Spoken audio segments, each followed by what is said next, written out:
Been a road, been a road. A lot of people don't know, man. A lot of people might know, but you come out of high school, you was a 3.5 coming out of high school. Well, I actually was 3.8 coming out of high school. 3.8. Yeah. Yeah. 3.8. And you end up going to college, Maryland Eastern Shore. Yep. And they say you did your thing down there. You end up graduating. What do they call it? Cum laude. Magna cum laude. Magna cum laude. Guy, I graduated the top 15% hey, man, of break the that university. down, man. Break that down. Who that is for my street listeners, man. Explain what that is right there, man. So I mean, it was extremely difficult for me because my freshman year, my foundation, my backbone was my grandmother. She passed December of 2022. Right. And it shook my world. But I knew one thing I did do. But I knew that I was trying to make her proud of me even before she passed. When I used to get scholarships and do things, I used to take her with me. Oh yeah. And so when she passed, I committed myself. Me and I called my brother Rodney. We said we ain't leaving college until we graduate. And we did everything from sleeping in cars to being on RA. We just stayed committed, man, and we ended up getting out of there. And I didn't do much in college. I was a nerd, man. I was involved in like a lot of spiritual activities on campus.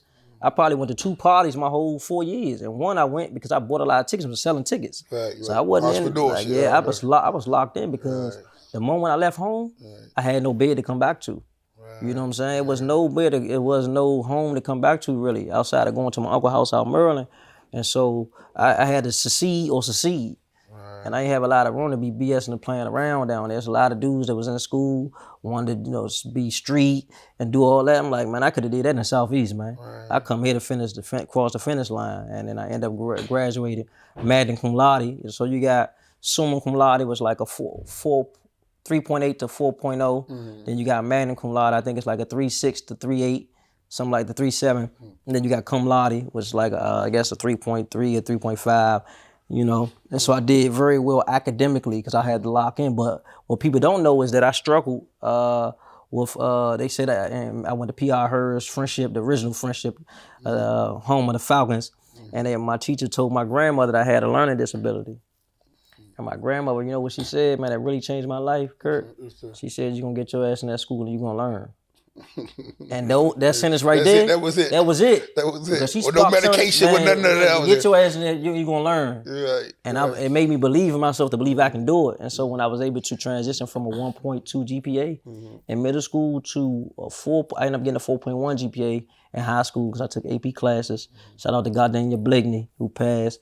And it really allowed me to have my self-esteem that I can believe in myself, that know I can do it because she believed in me. And my mother and my uncle, my family believed in me and they pushed me, you know what I'm saying? Right. So that was real big for me. Right. You spoke of the word self-esteem. Was there ever a time in your life that with your height, routed your confidence on sports, women, street fight, anything, or what? Absolutely not. Never? Never. You ain't never let it get in the way of nothing? Nah, you can ask any of my coaches since I was 8, 9, 10. Yeah. I was always going to rumble with whoever, no matter what size, what age. Right, yeah, I'm going to smack at them. Okay. I ain't never had that, Kurt. I always had a extreme level of confidence. Right, It was times where we was poor and I might be able to dress like everyone else and that affected me a little bit. But as far as my ability to perform and believe in myself, man, nah. Right. I always had that in me, and that allowed me to push past the stereotypes, the stigmas, all those things to say I couldn't be. You know what I'm saying? Like when they talked about my learning disability and all that, man, that's the same guy that not only graduated from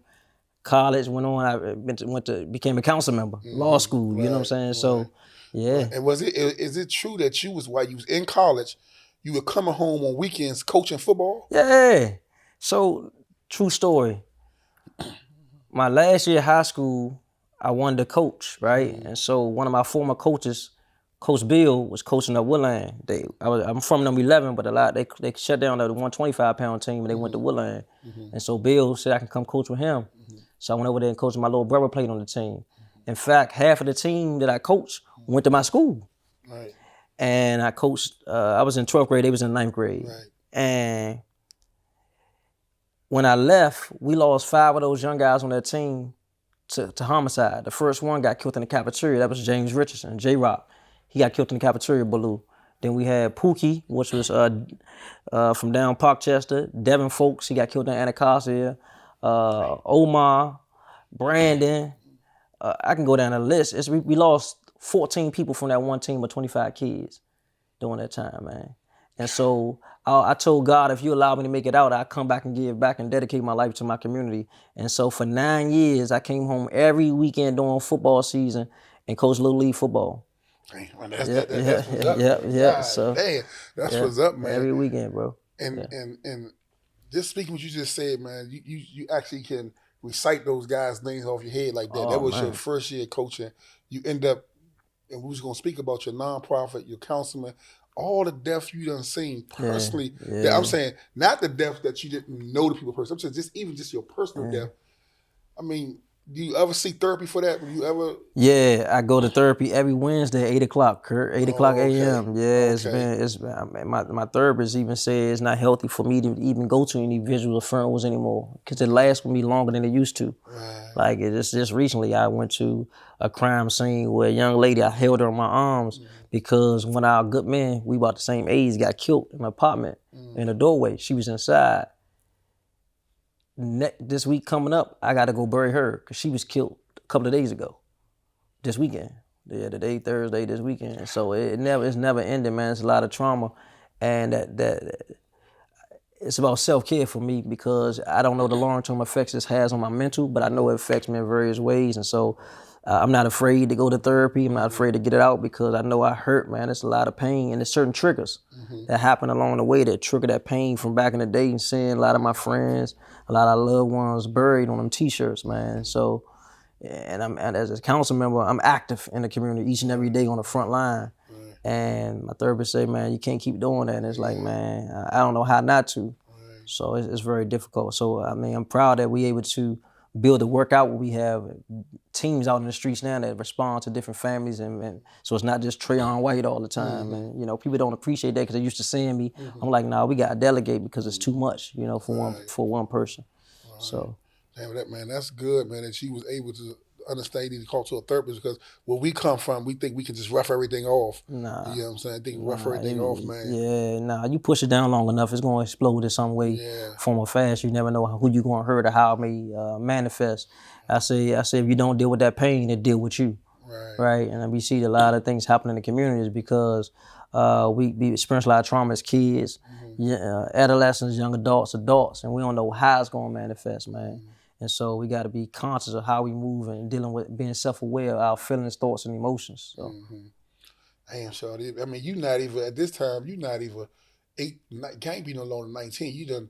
You done tackled, jumped over all the hurdles of First Street, Southeast. It was a lot of potholes and bed traps. Man. People jumping all over them. Yeah. You go on Baloo, a school that was known for being active inside the building, Of course. and better alone outside the building. Stay with a 3.8. Go to college. I can't even pronounce what you had. You know what I'm saying? What you got, right? Yeah. Then you come home, man. You coaching. Then you get into nonprofit. You start working with. I guess before you got your own, you start working with ERCP. Yeah, started working with Reverend Isaac. Reverend Isaac ran the church on my street. He used to be the youth pastor on my block. Right. Okay. And I was doing real estate appraisal when I first came home.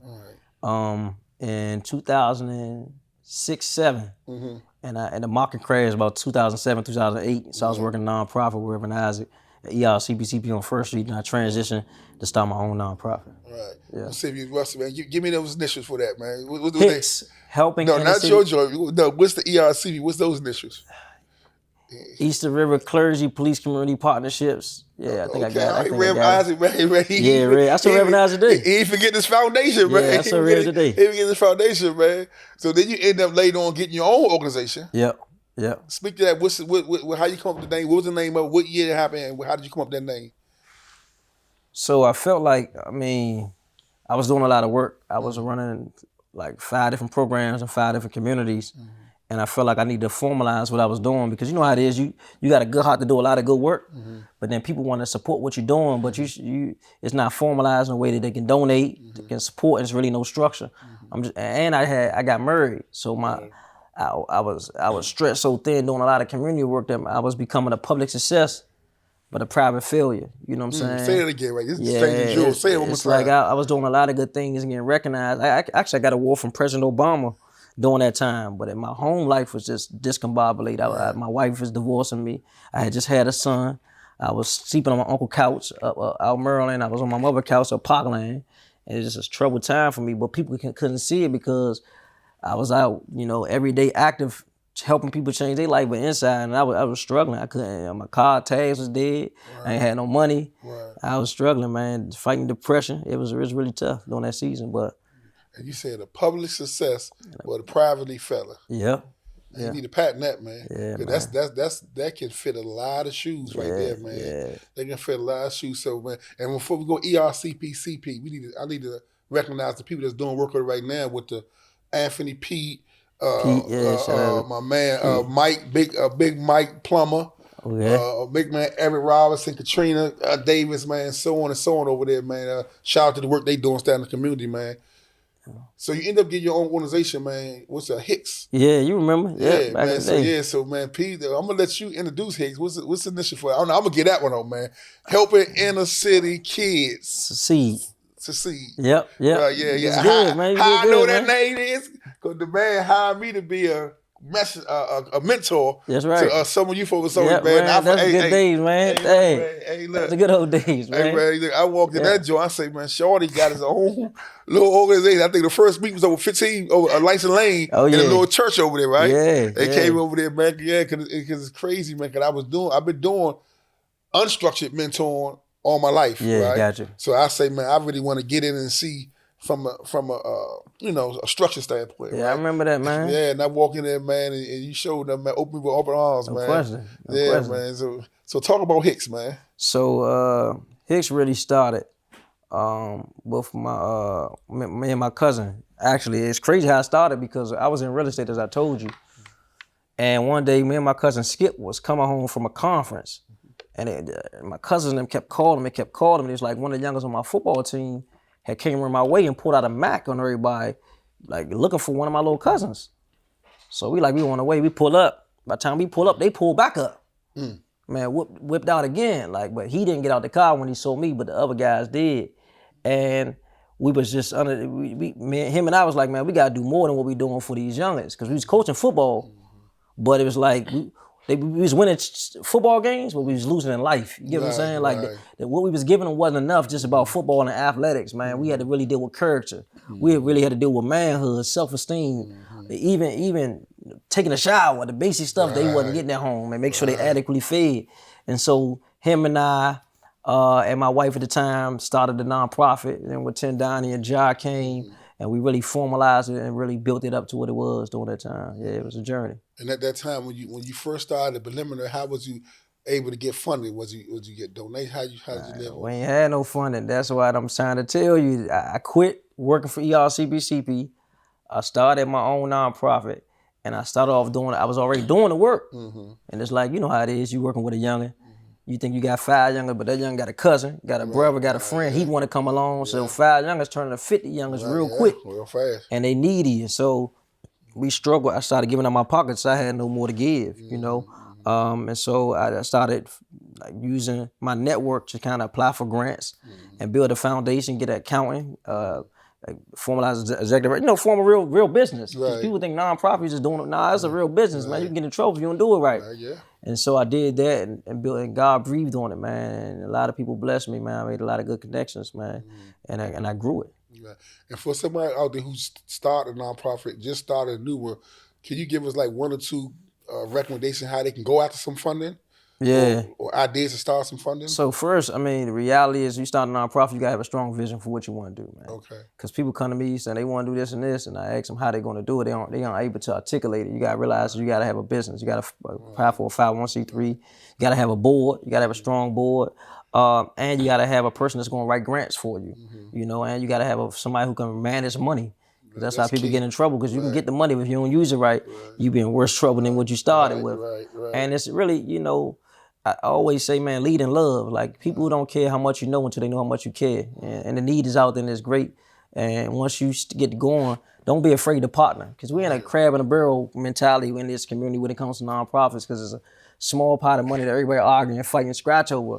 But it's like, if you partner, you're stronger. Because the heart don't do what the hand do, the leg don't do what the arm do. And so I realized that at a younger age, and I started realizing the strengths in people. That's how I ended up meeting you and working with you, because I feel like you had some worth in this work, who you are and what you represented, and so on, and other people in work too. And so I was never shy about sharing the wealth or the work, you know. Right. Out the park, niggas know me. Curb on, little homie. All days, yeah. Been a road, yeah.